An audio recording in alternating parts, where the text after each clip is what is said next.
vivimos? ¿Dónde inicia esta dispensación? ¿Dónde termina esta dispensación? Cuando Jesucristo ascendió a los cielos, se resucitó. Cuando resucitó. Amén. Y va a finalizar El rapto. Amén. Cuando Cristo venga por su iglesia. Amén.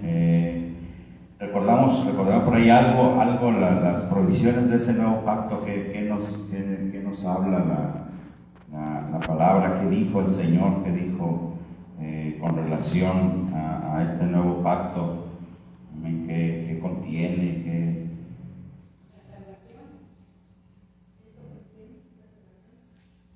amén.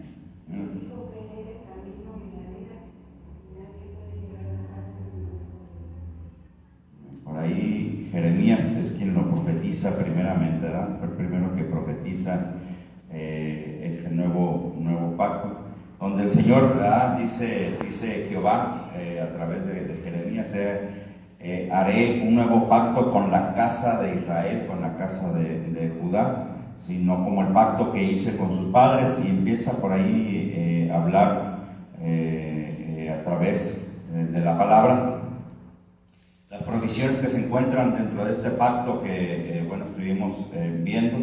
Sembraré la casa de Israel y la casa de Judá, amén, de simiente de hombre y de simiente de animal.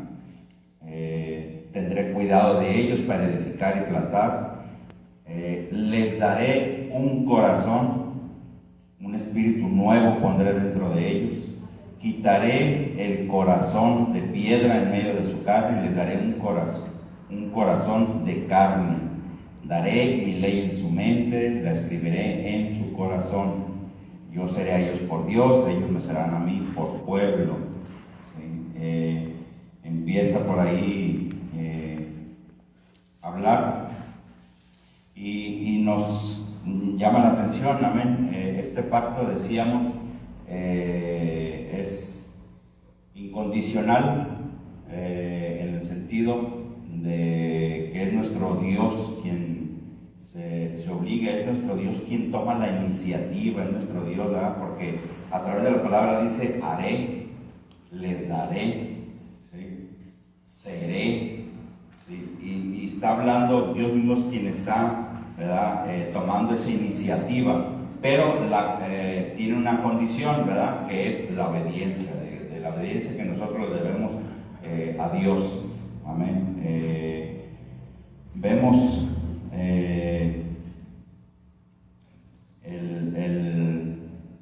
el mediador de este nuevo pacto, nuestro Señor Jesucristo.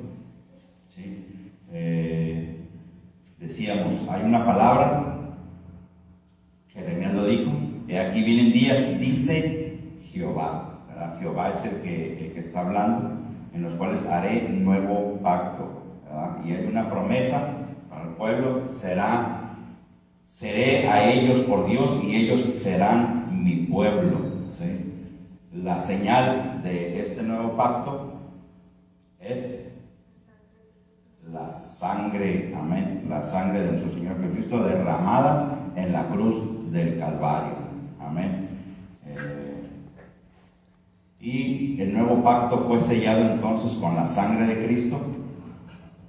Los que son o los que participan o participamos de este pacto somos sellados con el Espíritu Santo, amén.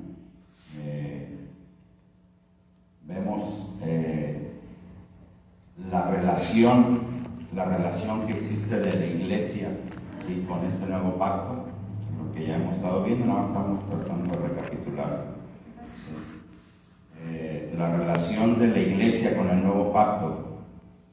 ¿Sí? Sabemos que Dios siempre ha tratado con el hombre, ¿sí? Desde que lo creó, lo trató, lo hizo en el pasado y lo sigue haciendo, amén, en el presente.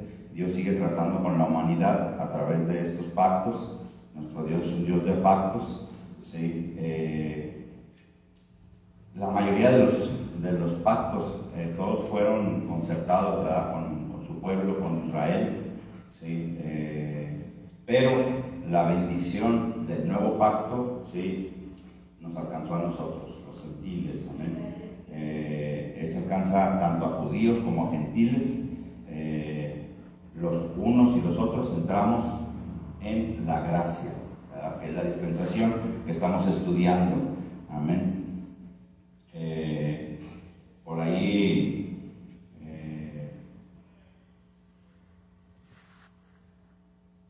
en el libro de los Hechos, por ahí surge esa pregunta, ¿verdad? Si los cristianos o los gentiles podían ser aceptados, ¿sí? Sin someterse a la ley de Moisés, ¿verdad? Porque se empezó esa discusión, ¿sí? De que, bueno, un gentil no podía, sino que también tenía que obedecer la ley de Moisés para ser salvo, ¿sí? Y por ahí la respuesta, ¿verdad? Dice que creemos, dice ahí mismo en Hechos, creemos que por la gracia del Señor Jesús seremos salvos de igual modo que ellos, hablando de nosotros los gentiles, ¿verdad? Que también nosotros entramos, amén, en esa salvación que Dios proveyó, o nuestro Señor Jesucristo, amén, en la cruz del Calvario, ¿verdad? Así que decimos, Jesús siendo el mediador de este nuevo pacto, lo encontramos siendo Él superior, ¿verdad?, sobre el antiguo pacto. Usted en el libro de los Hebreos, a través de todo el libro de los Hebreos, usted encuentra una descripción, ¿sí? Hace un contraste el libro de los Hebreos, o compara, ¿verdad?, la persona y obra del Señor Jesucristo con todos los personajes del Antiguo Testamento, ¿sí? Demuestra así por las Escrituras mismas, ¿sí? Esto no es porque a alguien se le ocurrió o porque se emocionó por Jesús, sino que la misma palabra, amén, la misma palabra, la Escritura nos demuestra que Cristo es superior a todo lo que se reveló, a todo lo antes revelado, ¿sí? Nuestro Cristo, ¿sí?, es superior a todo ello, ¿sí? Toda la ley completa, ¿sí? Toda la ley completa, todo lo que se presentó, todos los tipos, todas las figuras, todo nos anunciaba a Cristo, ¿sí? Entonces, cuando llega el cumplimiento de los tiempos, bueno, Dios mismo se encarna en la persona de su Hijo Jesucristo para poder traernos a Emmanuel, Dios con nosotros, amén. Así que usted a través, si lee por ahí el libro de los Hebreos, se dará cuenta desde el primer capítulo. El primer capítulo nos habla sobre la superioridad de la persona de Jesucristo, que Jesús es mejor que los profetas, mejor que los ángeles, mejor que Moisés, mejor que Josué, ¿sí? Es hablando de la persona de Jesucristo, ¿sí? Pero también nos habla de la superioridad del ministerio de Jesucristo, ¿sí? Que Jesús fue mejor que Aarón, ¿sí? Jesús es mayor que Abraham, Jesús es el mediador de un mejor pacto, amén. Vemos la superioridad hacia el final del libro de los Hebreos, la superioridad del camino de la fe, ¿sí? Se hace un llamado, ¿sí?, a la completa certeza, ¿verdad?, de la fe, en la fe, llamados a la firmeza en la fe. Nos da el testimonio de la fe en Dios y de sus promesas, ¿sí? Por ahí, antes de concluir el libro de los Hebreos, nos habla de que debemos de resistir en la fe. Entonces, Jesús ciertamente fue el que pagó el precio de nuestros pecados, murió en la cruz para darnos vida. Él hizo su parte, amén, cumplió con lo que había venido a esta tierra, y por ello, cuando usted viene a sus pies y usted le acepta como su único y suficiente Salvador, es que usted tiene acceso a las bendiciones de este nuevo pacto, amén. Pero decíamos, para permanecer en ellas tenemos que hacer nuestra parte, ¿sí?, que es la obediencia, ¿sí? Aquel que ha sido lavado con la sangre de Cristo bueno, debe conducir su vida, ¿verdad?, en obediencia y fe. Amén. Es un camino de santidad y de comunión con Dios, ¿verdad? Entonces, vemos entonces dentro de esta dispensación, ¿sí? Vemos la dispensación de la gracia, que decimos que usted y yo, la única forma de entrar, ¿sí?, tanto judíos como gentiles, a la gracia es creer, ¿sí?, en el sacrificio que Jesús hizo en la cruz del Calvario, ¿sí?, que es el único medio de salvación y perdón de pecados, ¿sí? No hay que añadirle, no hay que quitarle nada, es a través de ese sacrificio que hizo nuestro Señor Jesucristo, amén, en la cruz del Calvario. Es como entramos nosotros a formar parte de ese pacto, ¿sí?, de la iglesia, ¿sí? Y es nuestro deber entonces seguir anunciando esas buenas nuevas de salvación, esas buenas nuevas del nuevo pacto, ¿sí? Decíamos, a través del todo el Nuevo Testamento, ¿sí?, encontramos las estipulaciones de este nuevo pacto, ¿verdad? Y decíamos la vez pasada, rápidamente, la institución de este nuevo pacto la encontramos en los evangelios. Amén. Mateo, Marcos, Lucas, Juan. Ahí encontramos la institución de este nuevo pacto. ¿Sí? La proclamación de este nuevo pacto, bueno, es el libro de los Hechos, ¿verdad?, donde inicio y se proclama, ¿verdad?, este nuevo pacto a través del libro de los Hechos de los Apóstoles. Y la explicación de todo este nuevo pacto la encontramos a través de las epístolas, ¿sí?, desde el libro de Romanos, ¿sí?, hasta el libro de Judas, ¿verdad? Y la plenitud de este nuevo pacto, bueno, es el libro de Revelaciones o el libro de Apocalipsis, como lo conocemos. Amén.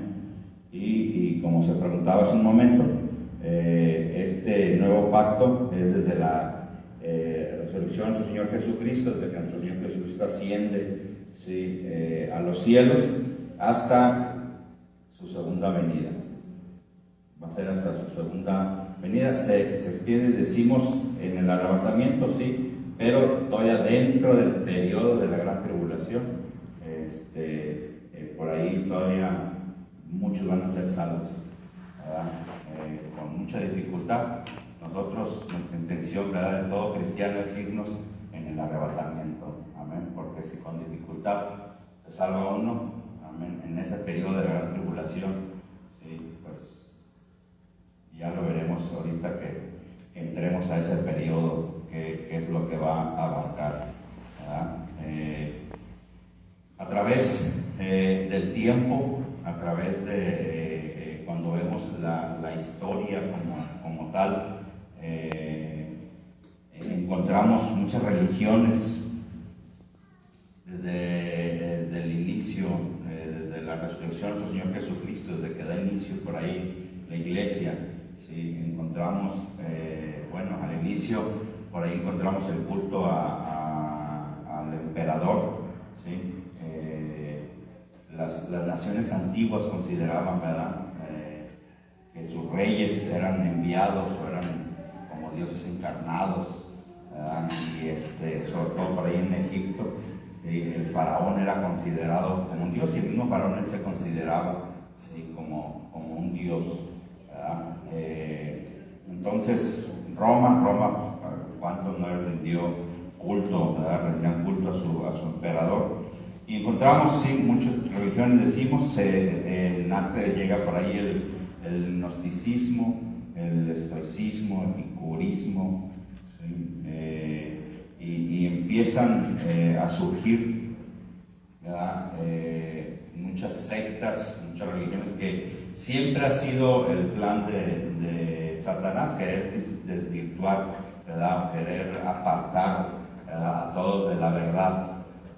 Y de ahí que pues, muchos seguidores, ¿verdad?, dan lugar a todas estas sectas, a todas estas falsas religiones, donde quieren hacer menos, ¿verdad?, la obra, el sacrificio que nuestro Señor Jesús hizo en la cruz del Calvario, ¿verdad? Pero nosotros, ¿verdad?, estamos conscientes, ¿verdad?, que ese es el verdadero camino. Decía nuestra hermana hace un momento, ¿verdad?, ese es el único camino, ¿verdad?, para poder llegar al Padre, para poder tener entrada al cielo. ¿Sí? Es a través de nuestro Señor Jesucristo, a través de ese pacto que hizo, a través de ese sacrificio, en ese derramamiento de sangre en la cruz del Calvario. Amén. Así que decimos, vamos ahorita aquí a estar viendo, ¿sí? La iglesia, ¿sí? La iglesia como tal, ¿dónde nace la iglesia? ¿Dónde encontramos por ahí el nacimiento de la iglesia? En el libro de los Hechos. Amén. Hechos, ¿en qué parte de Hechos? 2. ¿Qué sucedió? ¿Qué evento sucedió ahí en Hechos 2? La llenó el Espíritu Santo. Se derramó el Espíritu Santo. Encontramos, amén, dice la palabra que cuando llegó el día del Pentecostés estaban todos unánimes juntos, estaban reunidos, amén, y de repente vino del cielo un estruendo, ¿sí?, como un viento recio. Dice que llenó la casa donde estaban, se le aparecieron nuevas lenguas, se asentaron sobre cada uno de los que estaban en aquel lugar, y todos fueron llenos del Espíritu Santo. Amén. Y comenzaron a hablar, dice, en otras lenguas, según el Espíritu les dase, ¿sí?, que hablasen, ¿verdad? Y de ahí se da esa unión, ¿sí?, de este grupo, porque la palabra ahí en el mismo capítulo 2 de Hechos, ¿sí?, nos habla, nos dice allá en el verso 46, que perseveraban unánimes cada día en el templo, ¿sí?, y partiendo el pan en las casas comían juntos con alegría y sencillez de corazón. Y dice el verso 47, alabando a Dios y teniendo favor con todo el pueblo, y el Señor añadía cada día a la iglesia los que habían de ser salvos. Amén. Así que el capítulo 11 de Hechos, en el verso 26 dice, y se congregaron ahí todo un año con la iglesia y enseñaron a mucha gente. Y ahí mismo en ese verso miren lo que dice, y a los discípulos se les llamó cristianos por primera vez en Antioquía. ¿Sí? Pero cuando vamos a la historia, así rápidamente, el llamarles cristianos era como una burla, ¿sí? No se utilizaba como el día de hoy, sino que era una manera de burlarse de lo que estaban queriendo hacer, ¿no?, las personas que así les llamaban, ¿sí? Sin embargo, queda ahí testimonio a través del libro, y cristianos, bueno, somos seguidores de Cristo, ¿sí? Y nace la iglesia, ¿sí? ¿Qué es la iglesia?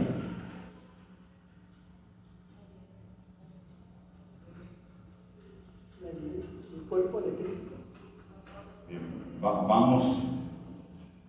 Vamos a, sí, la iglesia es la iglesia santa, pura, la que va a ir con el Señor. Eso nos queda bien claro, ¿verdad? Esa es la personas redimidas. La iglesia. Pero cuando nos referimos a nosotros como personas, ¿sí?, ¿por qué se nos identifica como una iglesia? Somos redimidos por Cristo, por su sangre. Bueno. Eso estoy grabando. ¿Quién más? Somos ese grupo de personas, ¿sí?, que hemos sido redimidos, ¿sí?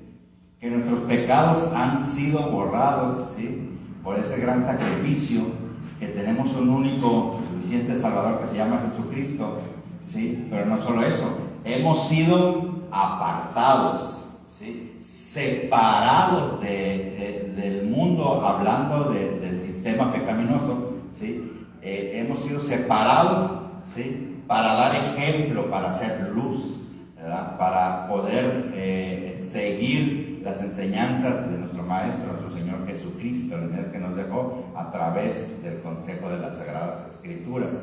Entonces somos ese cuerpo separado, que hemos sido redimidos, que hemos sido lavados, ¿verdad? Con la sangre de Cristo, y estamos apartados, separados. No llevamos el mismo camino que el resto del mundo. Por eso es que podemos decir que nosotros somos, sí, una iglesia. De esa manera se nos debe de identificar, aunque sabemos que hay muchos que nada más están superando el nombre de nuestro Señor Jesucristo, ¿sí? Que no se conducen rectamente. Y decíamos, a través de todas estas falsas religiones, de todas estas sectas que van naciendo, saliendo, ¿verdad? Y que la gente pues lo sigue lamentablemente, ¿verdad? Entonces encontramos el inicio de la iglesia en el libro de los Hechos, amén, decíamos, capítulo 2. De ahí en adelante, el libro del resto de los Hechos nos habla, ¿sí? Del crecimiento, de la expansión, del desarrollo, ¿sí? de la iglesia, cómo se fue desarrollando, ¿sí? Lo encontramos a través de este libro de los Hechos, a la iglesia de Jesucristo, ¿sí? Entonces decimos que la iglesia de Jesucristo, ¿sí? Fue fundada entonces para ser testigos, ¿sí? Para ser testigos al mundo del único Dios verdadero, ¿sí? Para que usted vaya y predique la salvación de Cristo, ¿sí? Para llevar el mensaje de reconciliación con Dios, porque el hombre está en enemistad con Dios, mientras que está en pecado, mientras que está separado, apartado de Dios. Entonces estamos llevando esas buenas nuevas de que sí hay una manera de reconciliarse con Dios, que es a través de nuestro Señor Jesucristo. Amén. Así que ese es nuestro trabajo. Como iglesia se nos ha dado esa ordenanza, ¿sí? Para poder evangelizar al mundo, ¿verdad? Entonces, entendemos y decíamos ahorita, muchas iglesias se han desviado, han olvidado la responsabilidad, ¿sí? Que tienen como iglesias de ser luz del mundo y sal de la tierra, ¿sí? Dejan al olvido la palabra de Dios. Y bueno, ahora se dejan guiar por las mentes humanas, por los grandes pensadores, por gente que se dedica a motivar a las personas, ¿sí? Y positivismo, y por una serie de situaciones sí que los están alejando siempre de la presencia de Dios, ¿verdad? Por ahí Pablo le advierte a Timoteo, allá en segunda de Timoteo 3, uno de los versos dice: también debes saber esto, que en los postreros días vendrán tiempos peligrosos, ¿sí? Porque habrá hombres amadores de sí mismos que tendrán apariencia de piedad, pero negarán la eficacia de ella. A estos evita, ¿sí? Primera de Timoteo 4:11 dice: pero el Espíritu dice claramente que en los postreros tiempos algunos apostatarán de la fe, escuchando a espíritus engañadores y a doctrinas de demonios, ¿sí? ¿Cuántos no encontramos? Gente que servía a Dios, que predicaba, que Dios los usaba bien tremendo, y que, ¿sí? Y hoy los encontramos, ¿verdad? Metidos en el humanismo, en el positivismo, y diciendo: no, es que ahora sí encontré, ¿sí? La verdad. Estaba yo en el error, mientras que servía yo a Dios allá en la iglesia donde se predicaba santidad, estaba en el error, ¿sí? Eso no es cierto, ¿sí? Ya encontré la verdad, ¿verdad? Entonces, y cambian la doctrina, ¿verdad? Con tal de ganar gente, con tal de llenarse los bolsillos, ¿verdad? De dinero, y lo vemos hoy en día, ¿verdad? Cuántos personas que tienen esas iglesias y uno que hace es presumir, no, yo tengo 4,000 miembros, ¿sí? No, yo tengo 5,000 miembros, ¿sí? Entonces, se trata de quién tiene más poder, quién puede más, pero a los ojos de Dios son los más alejados, ¿verdad? Dios no está buscando eso, ¿verdad? Dios lo que está buscando es obediencia, humillación, ser humilde, ¿verdad? Rendir la vida a Dios. Entonces, el obedecer su palabra. Hay muchas congregaciones que predican un evangelio incompleto. Ahora en la mayoría de muchas iglesias está evitando ya el tema del pecado, ¿sí? Ya no se puede hablar de homosexualidad, ya no se puede hablar de mundanalidad, ¿sí? Porque, no, es que nos van a rechazar, podemos tener represalias, porque qué tal que si el gobierno nos dice, qué tal que y lo que hacen es mutilar la palabra, ¿sí? No se predica el evangelio como debe de predicarse, ¿sí? Ya ahora nadie va a ir a juicio, nadie va a ir a condenación, Dios es amor y todo el mundo vamos para el cielo, ¿sí? Entonces ya no se habla, ¿verdad?, del infierno, ¿sí? Se enseña a las congregaciones, ¿verdad?, hoy en día vivir vidas que deshonran a Dios, practican un estilo de vida que no tiene nada que ver con lo que Dios dejó establecido en su palabra, ¿verdad? Hoy se trata de fama, de televisión, sí, ya todos son artistas, ya todos son, sí, y todo el mundo se ponen títulos y títulos y títulos, sí, como que si por títulos se fueran ir al cielo, ¿verdad? Entonces, hay un evangelio corrupto, ¿sí? Se vende un evangelio barato, adulterado, ¿sí? Ahora ya, como dice la palabra, esos falsos maestros, ¿verdad?, el modernismo, el humanismo, decíamos. Pero la iglesia de Jesucristo ha sido llamada y separada para buscar a Dios, ¿sí? No confundamos el hecho de que estemos, como estamos estudiando la dispensación de la gracia, de que ahora Dios en su gracia, no confundamos, ¿sí? No confundamos la gracia con estar pecando, ¿verdad? Dice la palabra, por ahí venía a mi mente, ¿sí? Dios te llamó a libertad, ¿sí? Pero no a libertinaje. No, la libertad no es para que hagas lo que tú quieras, para que vayas y peques y para que no, sino para agradar a Dios, para servir a Dios. Tenemos esa libertad, amén. Así que por ahí la palabra nos dice en Romanos 12:2, no os conforméis a este siglo, sino transformaos por medio de la renovación de vuestro entendimiento, para que comprobéis cuál sea la buena voluntad de Dios, agradable y perfecta. Todo es bajo la voluntad de Dios, amén. A Timoteo se le dice, sufre penalidades como buen soldado de Jesucristo. Ahí está el verso, ¿verdad? Sufre penalidades, porque ninguno que milita se enreda en los negocios de la vida a fin de agradar a aquel que lo tomó por soldado. Militamos en el ejército de su Señor, entonces no podemos estar agradando a alguien más, ¿verdad? Entonces tenemos que mantenernos nosotros firmes. Decíamos, no podemos estar confundiendo la gracia de nuestro Señor con ese libertinaje para hacer lo que nosotros queramos, ¿verdad? Satanás dice que se disfraza como ¿qué? Ángel de luz. Como ángel de luz, ¿sí? O sea, cuando decimos que Satanás se disfraza como ángel de luz, estamos hablando de un falso evangelio, estamos hablando de falsos ministros, estamos hablando, ¿sí?, de ministros que están viviendo vidas escandalosas.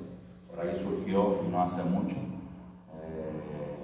igual sin dar tantos detalles, un pastor que era fundador,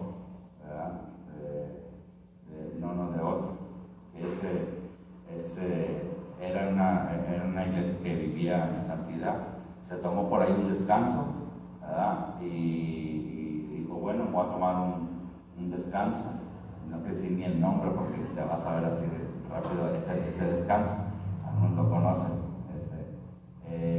y pecó y terminó su matrimonio y tuvo que declararlo delante de todo el mundo y un escándalo y lo separaron del cargo. Un hombre que servía a Dios, un hombre que fue fundador de esa iglesia, ¿sí? Envuelto, ¿verdad?, en esos escándalos, ¿verdad? Entonces, encontramos hoy en día, me llama mucho la atención los matrimonios homosexuales, ¿verdad? Por ahí, bueno, esto ya es muy sabido. Hillsong le encanta ya, relacionarse con el homosexualismo. Por ahí el director de la alabanza, no sé qué, salió y dijo: ay, yo salgo del closet y soy yo. Y ya, y todo el mundo: qué valiente eres, Santo. qué pecador eres, ¿sí? Arrepiéntete de tu pecado, vuélvete a Cristo, vuélvete a la sana doctrina, ¿sí? Eso es lo que se tiene que predicar hoy en día. Sin embargo, vemos lo que acontece, ¿verdad? Lo que acontece en estos días, que confunden la gracia, ¿sí? La gracia que Dios nos dio para podernos acercar a Él. Entonces,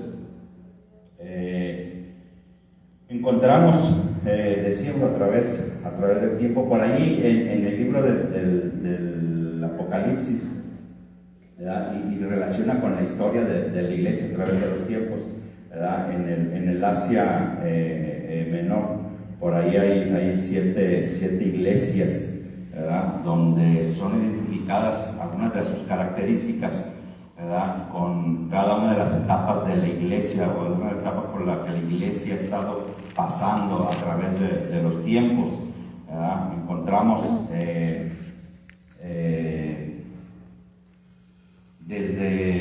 bueno, esto se estudia por ahí más a fondo la historia de la iglesia, pero así bien rapidito, ¿verdad? Hicimos 7 etapas de la iglesia, la historia de la iglesia cristiana.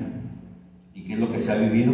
Bueno, la iglesia apostólica, que es comparada con Éfeso, y esta es desde la ascensión de Cristo, decíamos, hasta la muerte de Juan, por ahí en el año 100 después de su Señor Jesucristo. Después encontramos la iglesia perseguida, que es comparada con Esmirna, ¿sí?, desde la muerte de Juan hasta el edicto de Constantino. Es un estudio por ahí aparte, ¿verdad?, que se lleva, pero no nos da el tiempo ahorita a nosotros. La iglesia imperial, que es comparada con Pérgamo, va desde el edicto de Constantino hasta la caída de Roma. La iglesia medieval, que es comparada con Tiatira, desde la caída de Roma hasta la caída de Constantinopla. Después encontramos la iglesia reformada, ¿sí?, comparada con Sardis, que es desde la caída de Constantinopla hasta el fin de la guerra de los 30 años. En cada uno de ellos va estudiando los eventos que sucedieron, el por qué se está comparando de esa manera, ¿verdad? Pero bueno, eso ya será en otro estudio. La iglesia moderna, que es comparada así con Filadelfia, desde el fin de la guerra de los 30 años hasta el siglo XX, y la iglesia actual, que es comparada con la Odisea, desde el comienzo del siglo XX hasta el día de hoy, ¿sí?, hasta la actualidad. Y tendremos que ver, ¿verdad?, qué es lo que el Señor le habla a cada una de esas iglesias en el Apocalipsis. Había muchas más, claro, pero se toman estas como ejemplos porque reúnen ciertas características que se prestan para cada una de las etapas por las cuales la iglesia ha pasado a través de la historia, ¿sí? Hablando de Israel,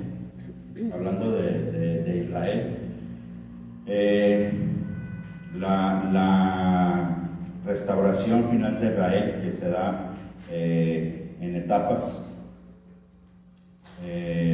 vamos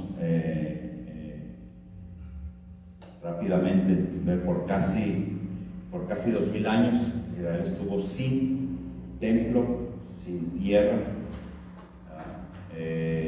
dispersos por las naciones, han estado sujetos a muchos maltratos, humillaciones, muerte, ¿sí? Y la tierra prometida ha pasado por el yugo de grandes naciones, de grandes potencias, ¿sí? El último dueño de esta tierra, ¿sí? El último dueño de esta tierra fue Gran Bretaña, y se dice que el 2 de noviembre de 1917 hubo una declaración, la declaración de Balfour. Gran Bretaña, al igual que Ciro, les permite regresar a habitar la tierra, pero no tienen derecho, ¿sí? O sea, pueden habitar la tierra, pero no tienen derecho a establecer un gobierno que sea independiente. Siguen bajo el dominio, ¿sí? Pero se les empieza a permitir que regresen a habitar la tierra. Y es hasta el 14 de mayo de 1948, no tiene mucho tiempo, ¿sí? El 14 de mayo de 1948, y siendo las 4 de la tarde con 32 minutos, ¿sí? Es que exacto, está dando, bueno, así como los eventos, cuando inicia o se clausura un evento, siendo tales horas, se clausura el evento fulano de tal, bueno, por la importancia, ¿verdad? De lo que estaba tratando. Entonces el 14 de mayo de 1948 a las 4:32 de la tarde, Israel se convierte en una nación independiente, donde ya tiene gobierno, donde ya posee la tierra, donde ya es, ¿sí?, su territorio nuevamente, ¿sí? Y vemos, ¿verdad?, que Dios no se ha olvidado de su pueblo, ¿verdad? Por ahí todavía faltan, en el reino, en la extensión del reino, vamos a ver por ahí algunos pactos que todavía están por cumplirse, ¿sí?, y que van a tener fiel cumplimiento, ¿verdad? Entonces, dice, ya da inicio entonces en la restauración final de Israel, ¿verdad? No tenían, estaban dispersos, dejaron de estar dispersos, pero no tenían gobierno, eran independientes. A partir del 1948 ya ahora se convierte en una nación, ya tienen un gobierno independiente. Y ahora en día vemos cómo muchos judíos están regresando a Israel, desde los confines de la tierra, ¿sí? El pueblo de Israel, los judíos que empiezan ya a regresar de nuevo, ¿sí?, a la tierra, que es parte de lo que vamos a estar viendo en lo que es el periodo de la Gran Tribulación, cuando inicie el periodo de la Gran Tribulación, porque ahorita vamos a tratar de explicar un poco sobre esto de las 70 semanas de Daniel, ¿sí?, donde estamos viviendo en el intervalo entre las 69 y 70, ahorita les explicamos por qué motivo, ¿sí?, pero falta por cumplir esa última semana, ¿verdad? Entonces, antes de ello, antes de que dé inicio ese periodo, la iglesia será arrebatada, la iglesia será levantada, ¿verdad? Primera Tesalonicenses 4, versos 16 y 17. Porque el Señor mismo, con voz de mando, con voz de arcángel y con trompeta de Dios, descenderá del cielo, y los muertos en Cristo resucitarán primero. Luego nosotros, los que vivimos, los que hayamos quedado, seremos arrebatados juntamente con ellos en las nubes para recibir al Señor en el aire, y así estaremos siempre con el Señor. ¿Sí? Tiene que acontecer primero, ¿verdad?, el arrebatamiento. Decíamos, diferencia de la segunda venida. En el arrebatamiento dice que el Señor viene en la nube y nos espera en los aires. Ahí no lo vamos a encontrar, ¿sí? La segunda venida ya el Señor va a tocar tierra. Ahí sí va a estar aquí presente y va a tocar tierra. Pero primero tendrá que suceder entonces el arrebatamiento, ¿sí?, para que inicie ese periodo que falta, esa semana faltante, ¿sí?, la semana número 70, ¿verdad? Vemos vemos qué va a suceder, ¿sí? En este periodo. ¿Sí? Bueno, encontramos las bodas del Cordero en el cielo, ¿verdad? Con el libro del Apocalipsis, en el capítulo 19 nos habla sobre las bodas del Cordero, ¿sí?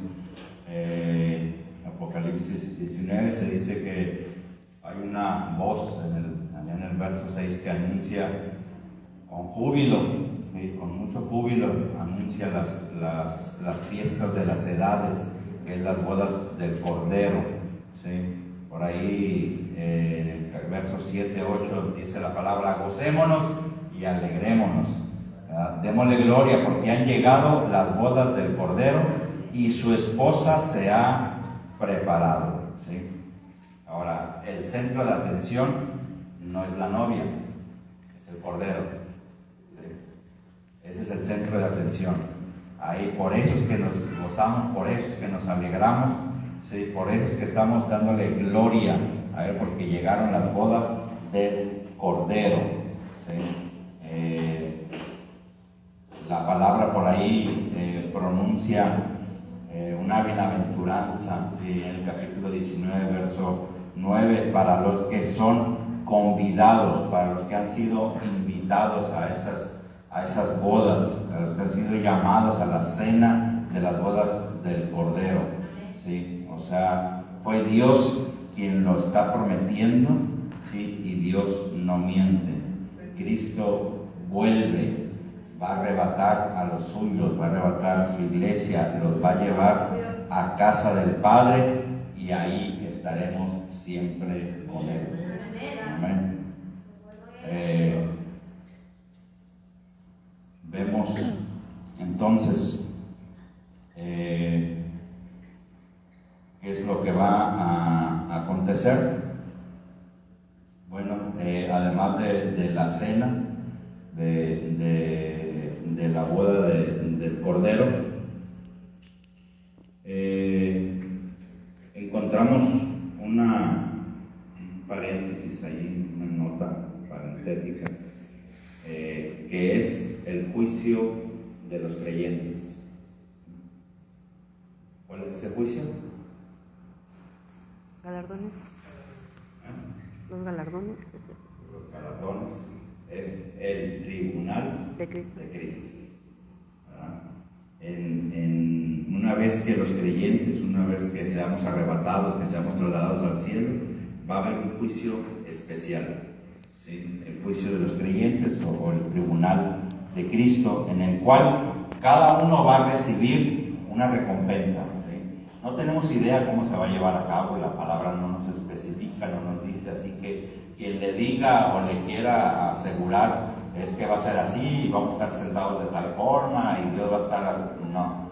No hay nada que nos explique esa parte, pero sí nos dice que va a haber un tribunal, ¿sí? Pero ese es para los cristianos únicamente, porque es para recompensas según lo que hayamos hecho mientras estábamos aquí en la tierra, mientras estamos aquí en este cuerpo, mientras lo que estamos viviendo ahorita día a día, de acuerdo a nuestra vida diaria, ¿sí? A lo que estamos haciendo, esa es la manera en que vamos a ser o no vamos a ser recompensados, ¿sí?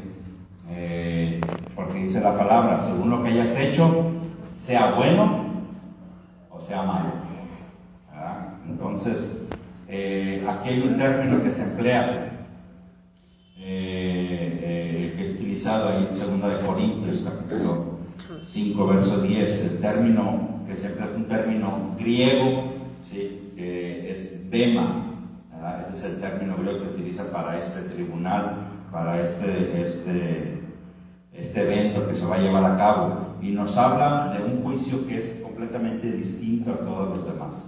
Este término, el bema, nos habla de un tribunal olímpico, ¿sí? Recordamos por ahí Grecia, que nacen por ahí los Juegos, ¿verdad? Olímpicos y todo esto de la historia. Un tribunal olímpico donde todos los atletas que concursaban ahí era donde se les entregaban sus galardones, ¿sí? Después de haber terminado la carrera o el evento en el que estuvieran participando, ahí se entregaba, ¿sí? el galardón o el premio, ¿verdad? Y ese es el término que se emplea. Por eso Primera de Corintios nos dice que en el capítulo 3, versos 9 al 15, no vamos a estar leyendo todos los versos, del 9 al 15 nos habla de un juicio que es para los salvos, ¿sí? Unos tendrán recompensa y otros no, ¿verdad? Muchos dicen, no, pues yo con que vea al Señor Jesucristo y ya ese va a ser el mayor, ¿sí? Pero no sabemos cómo se va a llevar a cabo, no sabemos qué va a suceder en ese tribunal, ¿verdad? Por eso se nos llama a trabajar para el Señor. Amén. Segunda de Corintios capítulo 5 verso 10 nos dice que es necesario que todos comparezcamos ante este tribunal, el tribunal de Cristo. O sea, que no hay acepciones, ¿sí? No hay, de todos los que sean salvos, todos van a estar ahí, todos van a entrar a ese tribunal, ¿sí? No, pues yo me quedo aquí afuera en lo que reparten, no. Todos tenemos que comparecer, ¿sí? El libro de Romanos, capítulo 14, igual, versos 10 al 12 nos habla de que todos vamos a comparecer ante el tribunal de Cristo, ¿sí? Para dar cuenta, ¿sí? Para dar cuentas. Ahí es donde el Señor dice, a ver, vamos a ponernos aquí a cuentas. ¿Qué hiciste? ¿Qué no hiciste? Lucas capítulo 14 nos habla sobre recompensas por las obras en la resurrección de los justos. El libro de Apocalipsis en el capítulo 3 verso 11 nos dice, retén, ¿qué? Lo que tienes para que ninguno, ¿qué? Tome tu corona. Tome tu corona. Retén lo que tienes. Pero si decimos, bueno, voy a ser salvo, vamos a ir al cielo y nos está esperando una corona de vida eterna, sí, una corona de vida eterna, una corona para estar delante del Señor eternamente, porque para entrar a ese tribunal tienes que ser salvo forzosamente, si no, no puedes llegar a ese tribunal. Entonces,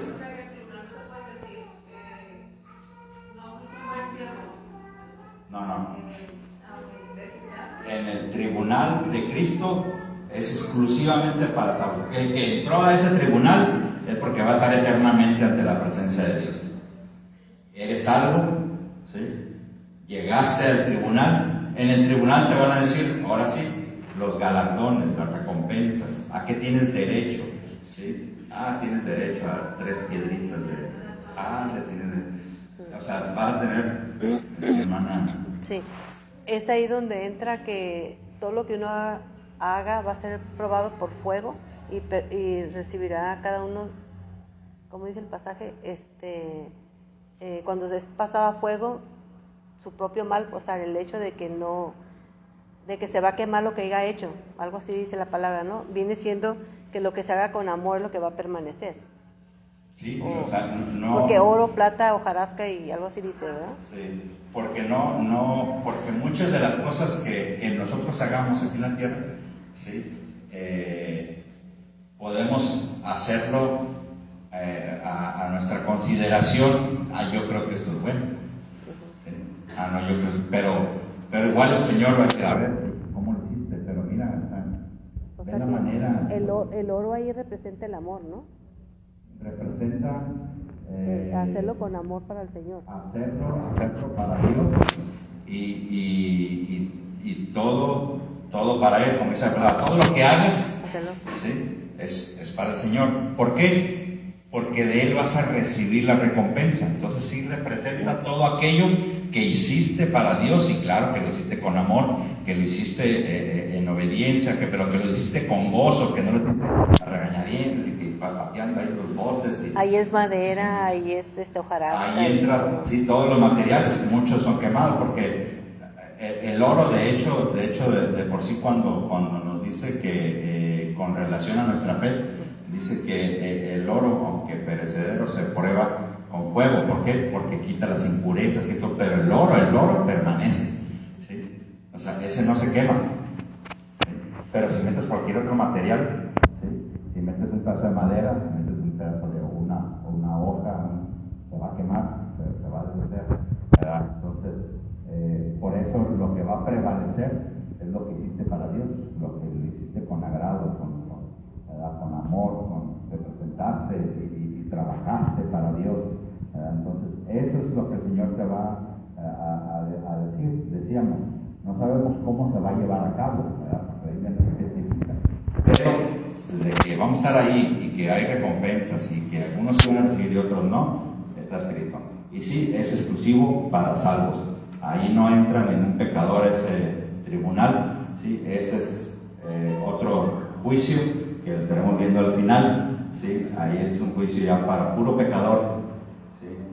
En ese juicio, ¿sí? Es el que no queremos entrar, ¿sí? Porque el que vaya a ese juicio va a ser únicamente para ser lanzado al lago de fuego, ¿sí?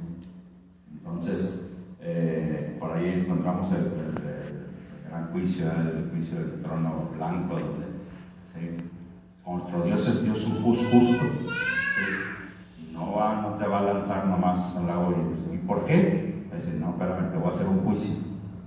Te voy a presentarte, mira, por esta razón, por este motivo, aquí está tu vida, aquí fue lo que hiciste, pecaste, viviste en una vida de pecado, no me aceptaste, no.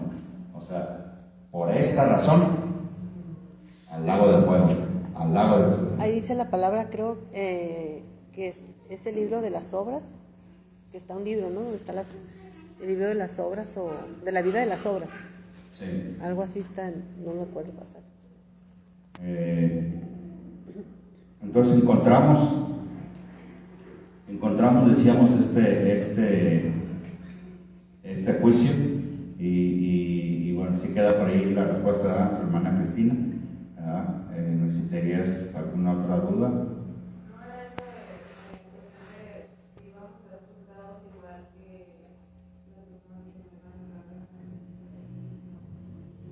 No, el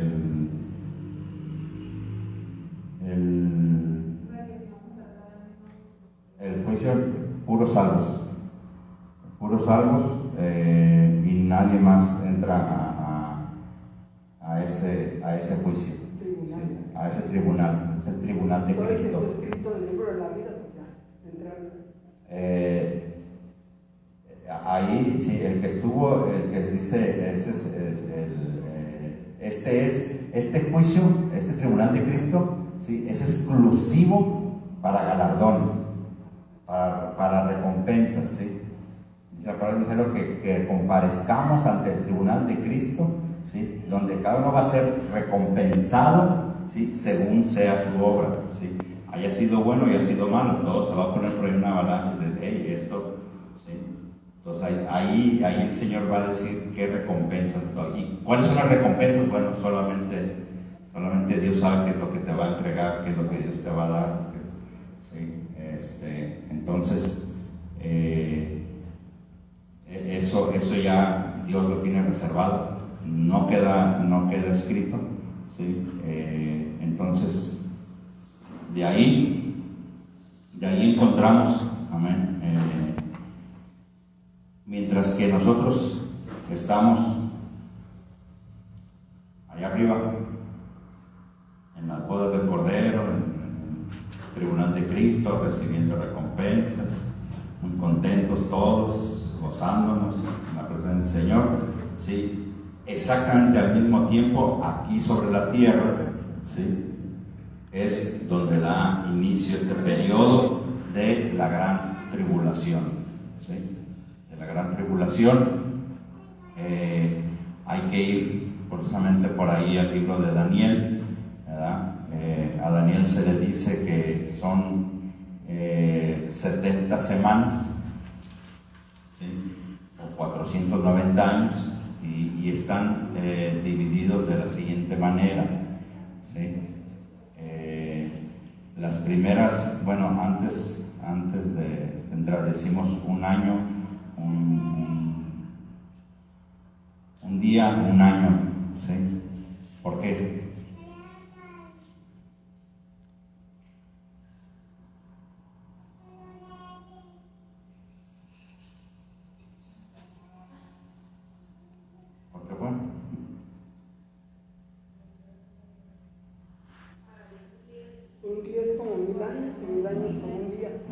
ese es algo diferente. Sí, la verdad es que no, un día son como 1000 años y 1000 años como un día para el Señor. Pero estamos hablando ahorita de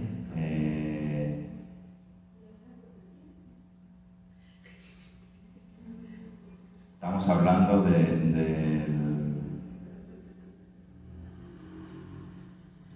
los años, porque decimos que un día, ¿sí? Que un día es igual a un año, porque está dividido de esa manera, ¿sí? Son 70 semanas y se dice que cada semana, ¿sí? Son 7 años, ¿sí? Son 7 años cada semana. ¿Cuál sería entonces el por qué? Porque una semana, lo del instituto,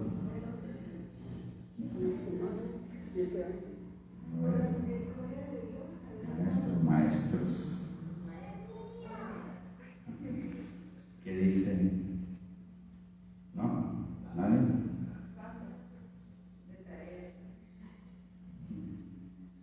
¿Por qué? ¿Alguien? ¿Dice en Daniel o dónde dice? ¿No? No, está bueno, es parte del Antiguo Testamento, antes, mucho más antes, desde por allá, desde Levíticos, de Éxodo, ¿qué otro libro? En Números, creo. ¿No? ¿Nadie? Yo ni me acuerdo. ¿Por qué decimos que un día es igual a un año?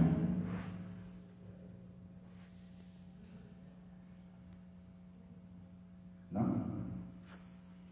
A ver, alguien que busque por ahí Levítico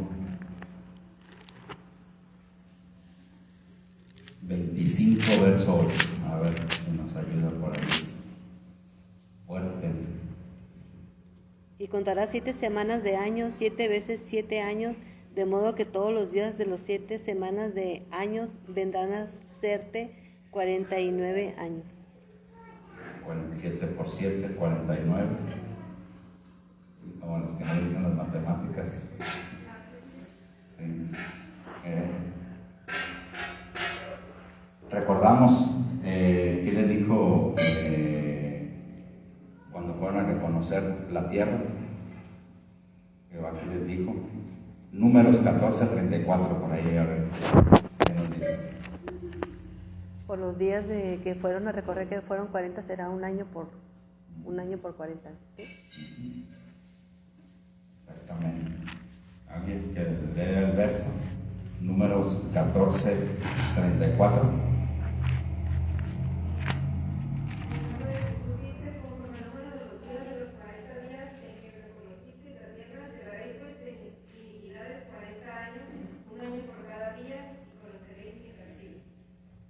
Un año por cada día.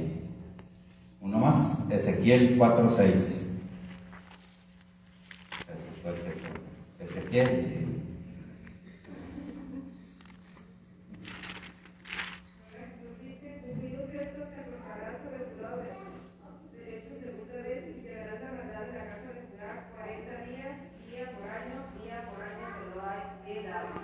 Día por año. Ahí vemos entonces algunos versos en referencia, el porqué de ese año. Esa profecía se le está dando, hablando a Jehová con Daniel. ¿Sí? Entonces, encontramos estos pasajes bíblicos que nos ayudan, ¿verdad?, un poco a esclarecer el porqué de un día por año.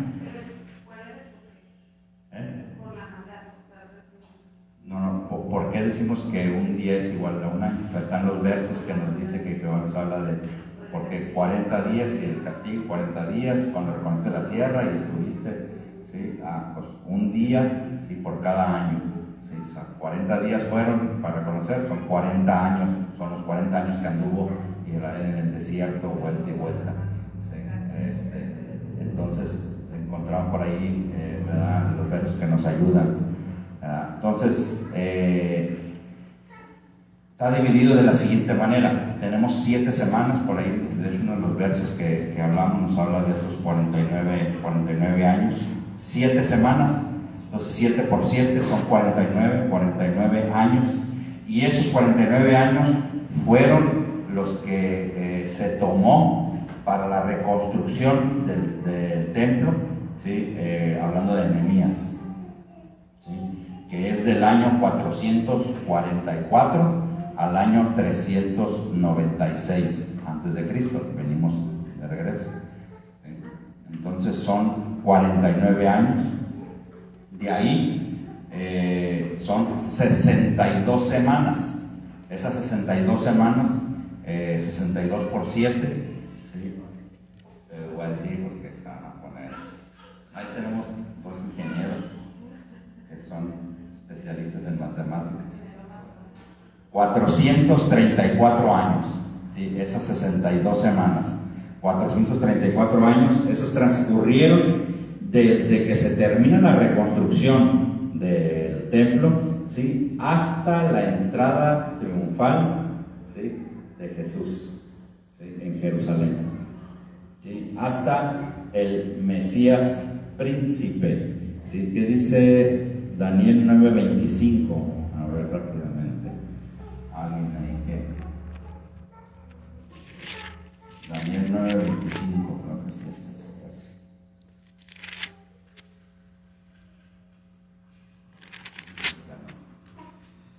Daniel 9:25.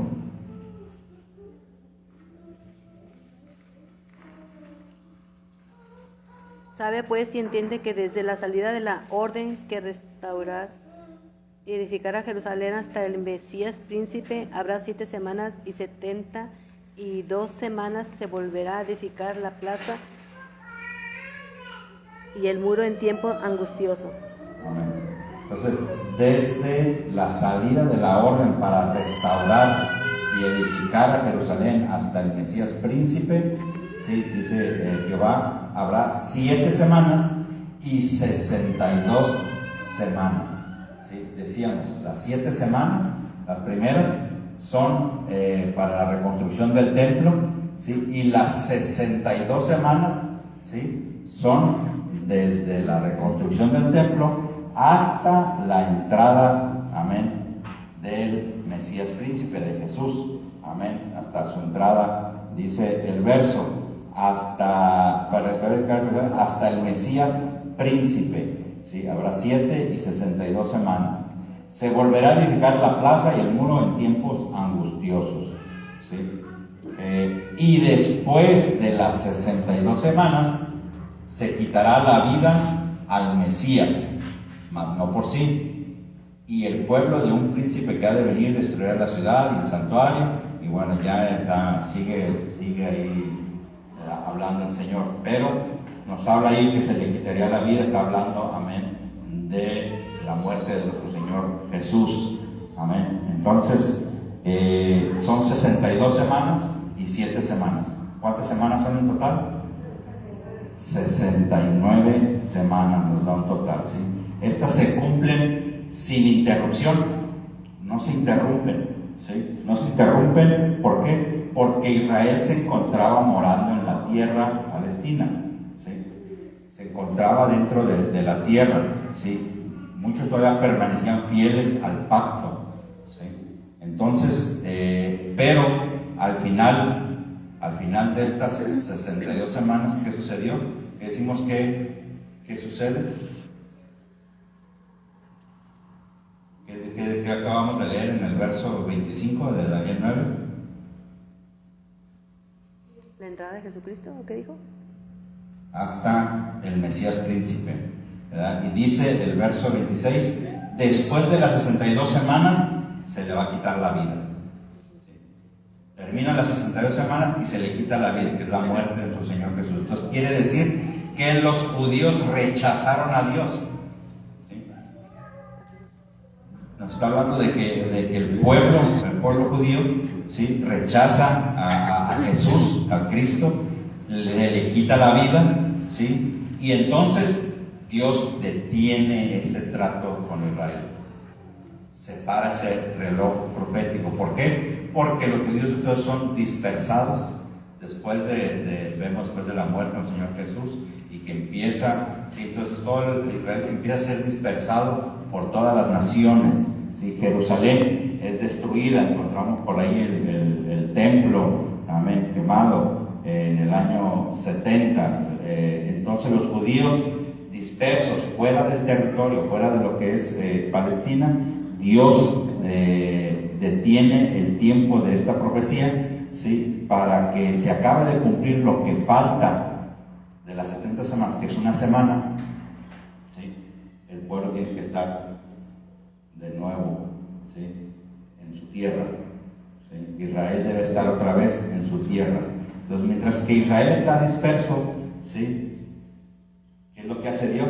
Introduce a los gentiles, nos introduce a nosotros, ¿verdad? En esta dispensación de la gracia, ¿sí? Entonces nosotros somos introducidos al plan de salvación, ¿sí? El gentil alcanzó salvación, mientras que Dios, ¿sí? Está tratando con el pueblo de Israel, los gentiles se están salvando. Hasta el día de hoy, ¿sí? Se sigue predicando el Evangelio, hasta el día de hoy, ¿sí? Porque todavía estamos dentro de la dispensación de la gracia, todavía nos mantenemos dentro de esa dispensación, ¿sí? Entonces, decimos, cuando la iglesia sea levantada, que se cumple la plenitud de los gentiles, entonces es que Dios vuelve a traer ese trato con Israel para dar cumplimiento a esta última semana, ¿sí?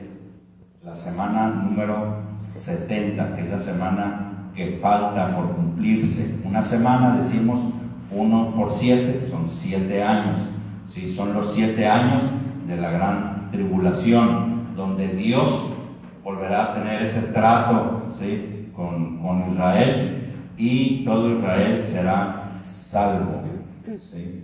Dice el verso 27 de Daniel 9: y por otra semana confirmará el pacto con muchos. A la mitad de la semana hará cesar el sacrificio y la ofrenda. Después, con la muchedumbre de las abominaciones, vendrá el desolador hasta que venga la consumación, y lo que está determinado se derrame sobre el desolador. ¿Sí? Vemos entonces que finalmente, Israel tendrá las bendiciones del pacto de su Mesías reinando, ¿verdad?, sobre ellos. Pero la semana 70 entonces aún no ha tenido cumplimiento, ¿sí? Esto va a ser hasta que la iglesia sea arrebatada al cielo, dijimos, ¿sí? Entonces comenzará a caminar de nuevo este reloj profético para dar cumplimiento, ¿verdad?, al final de esta profecía, ¿verdad? Decimos, estamos ahorita entonces en el intervalo entre la semana 69 y la semana 70. Ahí estamos ahorita, ¿sí? Ese es el tiempo que estamos nosotros ahorita viviendo, ¿verdad? Ese intervalo, ¿verdad? Entonces falta que se cumpla, ¿verdad?, esa semana, y mientras que se inicie esa semana, pues usted y yo vamos a estar en el cielo cenando con Dios. Ya estamos bien aventados. Ya estamos cerquitas. Pero como decía nuestro hermano Jarot, acuérdense que para Dios un día no como 1000 años, y 1000 años como un día. Para que puede todavía que alcancen algunas generaciones más, o puede ser que hoy en la noche, puede ser que mañana en la mañana, no sabemos. Esa potestad, dijo Jesús mismo, eso está en mi Padre, Él es el único que lo sabe, ¿verdad? Entonces tenemos que estar nosotros alerta, ¿verdad?, porque no sabemos cuándo va a ocurrir.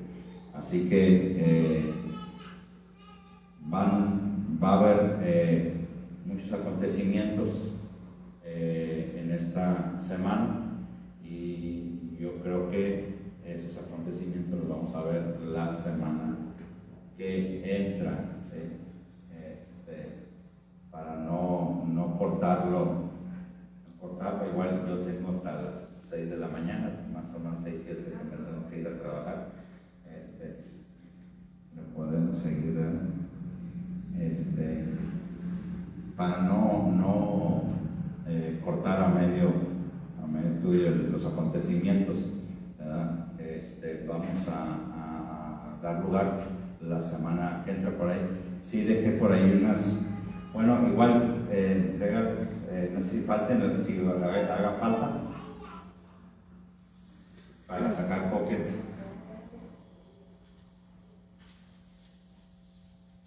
A ver, creo que a lo mejor sí va a hacer falta, si no se va a estar aprendiendo la.